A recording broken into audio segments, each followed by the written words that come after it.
Ayan, ako nga pala si Jan, ang OFW Surprise sa Padala. Nandito tayo ngayon sa Qatar. At susurpresahin natin ang isang kabayan nating OFW sa kanilang 5th monthsary. Ayan. Qatar to mga kabayan. Siyempre, hindi titigil ang OFW Surprise sa Padala na maghatid ng nakakakilig na sorpresa ngayong araw na to. Kaya naman, samahan nyo ako na maghatid ng surprise sa Padala, door to door, kabayan. Dari sini action yang sedang ada ini selamat halu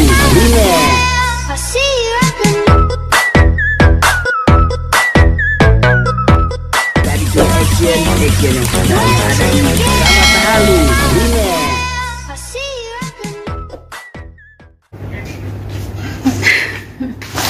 Happy monthsary daw. Happy 5th monthsary.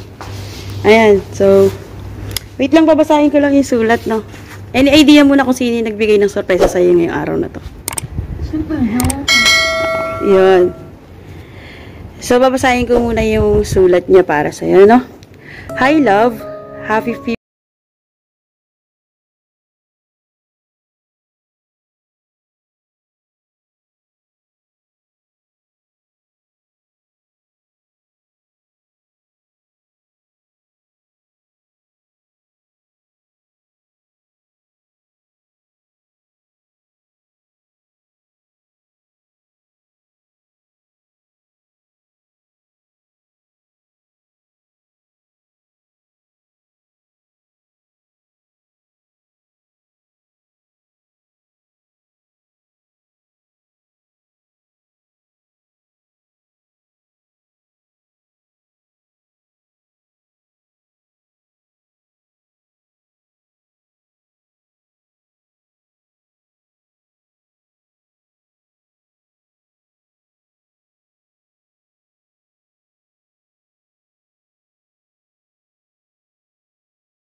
Wanna do all I can just to show you, make you understand only you. Ayan mga ka-OFW, isa na namang surprise ang naging success ngayong araw na to. Siyempre, abangan nyo pa ang aming iba't ibang episode sa iba't ibang lugar. Siyempre, ang OFW Surprise sa Padala ay handang maghatid ng surprise sa Padala niya door to door, kabayan. Maraming salamat sa ating sender.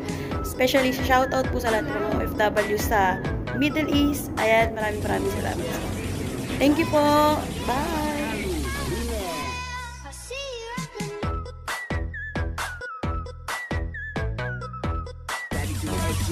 action yang sedang ada ini selamat halu